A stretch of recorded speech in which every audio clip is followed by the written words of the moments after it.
Es šobrīd atrodos Rīgā, visnotaļ noslogotā ielu krustojumā, te ir Bruņinieku iela, tur Valmieras iela, un mans fokus šodien vērsts ir uz šo ēku.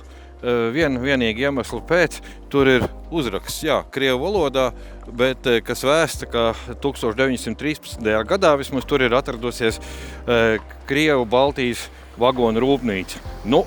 Būsim mazliet precīzāki. Viens no rūpnīcas cehiem, Lietuva. Lai jūs nemulsina krieviskais vai krievu valodā rakstītais uzraksts, tās ir nodevas attiecīgajam laika posmam, kad šeit bija Krievijas impērija un arī rūpnīca, protams, bija Krievijas impērijas iekšienē. Tomēr stāsts ir mazliet plašāks. 1869. gadā Vācijas uzņēmums Van der Zaipen un Charlier šeit atvēra filiāli.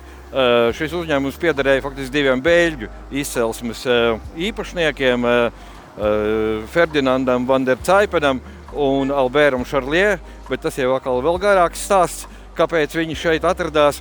Viņi atradās tāpēc, ka Krievijā bija liela nepieciešamība pēc vagoniem. To skaitā arī tiem dzelzceļiem, kas bija izbūvēti Latvijas teritorijā. Un ievest tos no ārvalstīm bija diezgan dārgi. Tur bija augsts muitas nodeva. Ražot uz vietas bija lētāk un izdevīgāk. Arī darba spēks, protams, bija lētāks.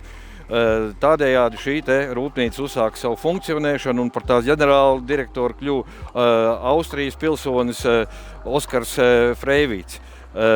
Tātad var teikt, ka tas ir absolūti internacionāls uzņēmums, un tas arī bija faktiski līdz pašam uzņēmumu galam. Uzņēmums attīstījās sākotnēji kā vagonu būves uzņēmums un tikai, bet ar laiku kļuva skaidrs, ka ar vagonu ražošanu vien nopelnīt lielu naudu nevar. Un tāpēc 1908. gadā tika atvērta automobīļu nodaļa, kuras produkcija varbūt pat ir slavenāka nekā vagonu produkcija. Tomēr automobīļu šeit tikai 500 tika saražot, kamēr vagoni gandrīz vai 90 000. Arī par automobīļu nodaļas vadītāju kļuva ārvalstu pilsonis, Šveicē dzimušais Julians Poterē.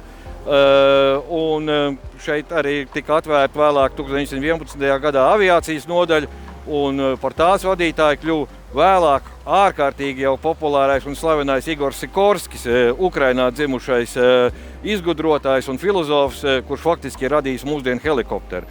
Tā kā ar šo uzņēmumu ir saistīti gan ievērojami cilvēki un viņu dzīves, gan arī, protams, produkcija. Un par produkciju mūs, kā dzelzceļnieks, visvairāk interesē vagoni. Šis bija faktiski cariskajā Krievijā un ne tikai, faktiski arī visā Austrumu Eiropā un Ziemeļa Eiropā lielākais vagonu būves uzņēmums vismaz 19. gadsimtā un 20. gadsimta sākumā.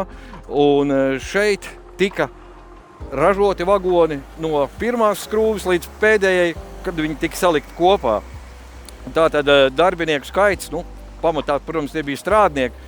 Šeit labākajos ražošanas gados sasniedz 5000, un tas faktiski bija otrs lielākais rūpniecības uzņēmums Latvijā. Šie vagoni, tur bija faktiski sākot no mazām truļu vagonetēm, turpinot ar tramvaju vagoniem, protams, parastiem kravas vagoniem, kur 75% bija sektie vagoni, un izsmalcinātiem salonu vagoniem, kurus faktiski katru varēja uzskatīt par kaut kādu, pils istabu, jo tur bija gan ar bagātīgiem krogriezumiem, greznotas mēbeles, gan vispārējās, un to, protams, nodrošināja vietējie amatnieki. Tā kā uzņēmums bija tik iespaidīts, tam bija arī faktiski lielākā ietekme visos Krievijas impērijas dzelzceļos, lielākā daļa vagonu, faktiski varētu teikt, tika ražots šeit, jo konkurēt šim uzņēmumam nebija. Diemžēl, sākoties kara darbībai, tas bija Pirmais pasaules karš, 1915. gadā uzņēmums tika evakuēts. Daļa uzņēmumu, kas nodarbojās ar vagonu ražošanu, tika evakuēta uz Tvēru. Citas nodaļas, kā piemēram pēc automobīļu uz Maskavu. Tātad uzņēmums faktiski sadalījās, vēlāk tika nacionalizēts un vairs neturpināja kā vienots uzņēmums, tikai, piemēram, pēc Tvērā joprojām tiek ražot vagoni, un tas ir pamats, kas tika izvests no šejienes, vēlāk, protams, uzlabojot ražošanu. Latvijā darbu turpināja cits uzņēmums, par kuru būs stāsts citu reizi. Mēs pazīstam šo uzņēmumu kā Rīgas vagonu rūpnīcu vai kādreiz Fēniks, un arī tam sākums ir meklējums šeit, jo tieši viens no uzņēmuma galvenajiem akcionāriem, Krievu-Baltijas fabrikas galvenajiem akcionāriem arī bija tas, kurš nodibināja Fēniks uzņēmumu.